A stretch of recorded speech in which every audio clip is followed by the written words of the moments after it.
Hello बच्चों, कैसे हो? आज हम क्या करेंगे, पहले इस चैप्टर पॉलिनोमियल का छोटा सा रिवीजन करेंगे जो मैं क्लास में ऑलरेडी करवा चुका हूं, लेकिन I want to do this once. ठीक है ना? देखो इधर, इसमें क्या बोलता है इस चैप्टर को पढ़ने से सबसे पहले हम पढ़ेंगे what is an algebraic expression. एक ऐसा एक्सप्रेशन के बारे में हम बात करेंगे जहां पर हमने देखा है कि एक कांस्टेंट वैल्यू भी होगी और एक वेरिएबल वैल्यू भी होगी। For example, constant basically means any number, for example से 5। ठीक है, और उसके बाद हम देखते हैं वेरिएबल। वेरिएबल के लिए मैं ऐड कर लेता हूं लेट्स से द नंबर, एक ऐसा अल्फाबेट जो कि वैल्यू बताए। फॉर एग्जांपल, मेरी जेब में कितने रुपए हैं? मेरी जेब में रुपए हैं 5, तो या 10 या 15 या 20 या 100 या 1000 या फिर 1 crore, depending upon how rich I am. तो उसके अकॉर्डिंग वेरिएबल वैल्यू बदल जाएगी। सो इसीलिए let the value of money in my pocket be x.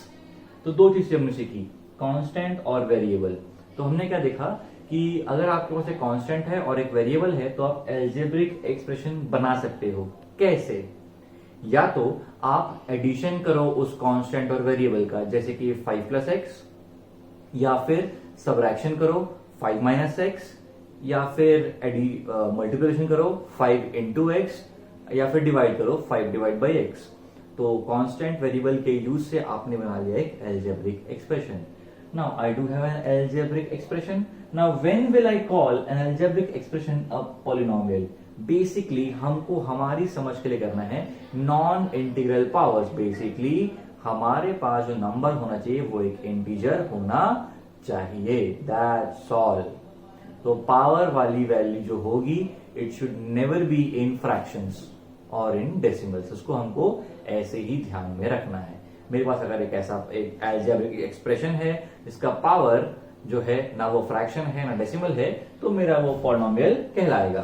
तो एक पॉलिनोमियल में 3 चीजें होती हैं, एक होता है कोएफिशिएंट, एक होता है डिग्री, एक होता है वेरिएबल। सबसे पहले हम पढ़ेंगे वेरिएबल। यहां मतलब ये होता है कि एक एक्सप्रेशन में, एक पॉलिनोमियल में मेरे पास एक वेरिएबल भी हो सकता है, ठीक है, या फिर 2 वेरिएबल भी हो सकता है। फॉर एग्जाम्पल, मेरा इक्वेशन फर्स्ट बन रहा है 5x प्लस 1, दूसरा बन रहा है 5x प्लस 2y। तो पहले वाले में मेरे पास सिर्फ एक ही वेरिएबल है x, दूसरे वाले में 2 वेरिएबल है, x भी है और y भी है।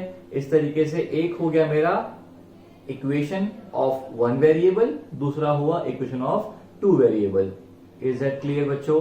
तो वेरिएबल हमने सीख लिया। अब दूसरा आता है कोएफिशिएंट। कोएफिशिएंट बेसिकली वो नंबर होता है जो वेरिएबल के पहले लिखा हुआ होता है। फॉर एग्जांपल, मैंने बोला x, सिंपल x के पहले कुछ नहीं है, सिर्फ लिखा हुआ है x के पहले कुछ नहीं है, तो उसके पहले कुछ नहीं है तो नंबर 1 मानेंगे। तो वेरिएबल हुआ x और कोएफिशिएंट हो गया 1। मान लो मैंने बोला 2x, राइट? तो 2x अगर मैंने बोला तो x हो गया वेरिएबल और कोएफिशिएंट हो गया 2। मैंने बोला 5x प्लस 2y, तो x का कोएफिशिएंट हो गया 5, y का कोएफिशिएंट हो गया 2। क्लियर? हमने वेरिएबल सीख लिया, हमने कोएफिशिएंट सीख लिया, अब बचा हमारा डिग्री। डिग्री बेसिकली ये बताता है कि हम इस इक्वेशन पे सबसे बड़ा पावर क्या देख रहे हैं। सबसे पहला इक्वेशन मान लो 5x प्लस 1, फिर 5x स्क्वायर प्लस 1, फिर 5x क्यूब प्लस 1, फिर 5x 4 प्लस 1। पहले इक्वेशन पे x का सबसे बड़ा पावर 1, दूसरे में x का पावर 2, तीसरे में 3, चौथे में 4। तो पहले इक्वेशन का डिग्री हो गया 1, दूसरे का डिग्री 2, तीसरे का डिग्री 3, चौथे का डिग्री 4। तो ये सारा कंटेंट हमने पढ़ लिया, समझ लिया। 3 टॉपिक हैं जो बहुत काम के हैं। पहला है जीरोस ऑफ अ पॉलिनोमियल, दूसरा है रिमाइंडर थ्योरम और तीसरा है फैक्टर थ्योरम। मैं आप लोग को जीरोस ऑफ पॉलिनोमियल पढ़ा चुका हूं, एक बार फिर पढ़ाऊंगा अभी, उसके बाद रिमाइंडर थ्योरम और फैक्टर थ्योरम। आप लोग को जो वीडियो मिलेगा आज, उसमें यहां तक का सारा कंटेंट विद क्लासिकल एग्जांपल्स आपको मिलेंगे, ठीक है ना? जीरोस ऑफ अ पॉलिनोमियल के बारे में अगर हम पढ़ेंगे तो हमको ये समझना है कि ऐसा वैल्यू ऑफ x जिससे पूरा इक्वेशन 0 बन जाए। जैसे कि मान लो मेरे पास है 5x प्लस 10, ठीक है? तो मैं x का क्या वैल्यू पुट करूं कि ये पूरा इक्वेशन 0 बन जाए? तो उसके लिए करूंगा मैं ऐसे, 5x equal to 0 minus 10 which will become minus 10, x will be minus 10 divide by 5. So now x becomes -2.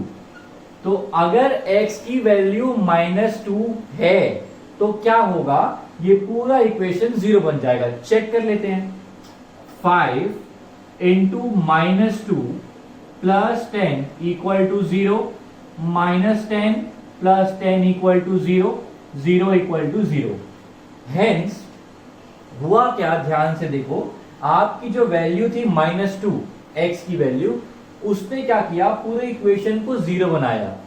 क्योंकि उस वैल्यू ने 0 बना दिया, इसीलिए उस वैल्यू को जीरोस ऑफ अ पॉलिनोमियल या फिर जीरोस ऑफ एन इक्वेशन आप बोलोगे. समझ में आया कि नहीं आया? आई गेस समझ में आ गया होगा. अब दूसरी चीज ध्यान से देखो, यहां पर x का पावर है 1. अगर x का पावर 1 है तो सॉल्यूशन में एक ही 0 आएगा. x का पावर 2 है तो 2 जीरोस मिलेंगे. बेसिकली जो आपका डिग्री ऑफ एन इक्वेशन होता है, x का जो भी पावर आता है उतने वैल्यूज उस इक्वेशन को 0 बना सकते हैं. ठीक है बच्चों, अगर x का पावर 1 तो कोई भी एक वैल्यू इक्वेशन को 0 बनाएगी. 2 है तो 2 बनाएगी, 3 है तो 3 बनाएगी, 4 है तो 4. आप सभी को जीरोस ऑफ अ पॉलिनोमियल समझ में आ गया होगा. अब इसी को एक और तरीके से समझने की कोशिश करते हैं. ठीक है, अब जरूरी नहीं है कि मेरे पास जो भी रैंडम वैल्यू आए वो 0 ही निकले. ठीक है, 0 ही बनाए. फॉर एग्जाम्पल मेरे पास इक्वेशन है 5x प्लस 10. अब आपने बोला सर मेरे को x की वैल्यू 2 लेना है. मैंने बोला ले ले भाई. फिर क्या होगा देखो, तो ये एक पॉलिनोमियल है, इसीलिए यहां पर p लिखूंगा. किस वेरिएबल का पॉलिनोमियल है? x के वेरिएबल का पॉलिनोमियल है. So polynomial of x equal to 5x plus 10. अब आपने बोला सर मेरे को x की वैल्यू 2 लेना है. मैं बोलूंगा ले ले भाई. तो फिर p, जहां जहां x वहां 2 लिखो. p of 2 is equals to 5 into 2 plus 10. It gives 10 plus 10, it gives you 20. So if I have the polynomial of x where the value of x equal to 2, then that whole equation is equal to 20. So I guess आप सभी को zeros of a polynomial समझ में आ गया होगा. अब हम enter करेंगे रिमाइंडर थ्योरम में, फिर फैक्टर थ्योरम में.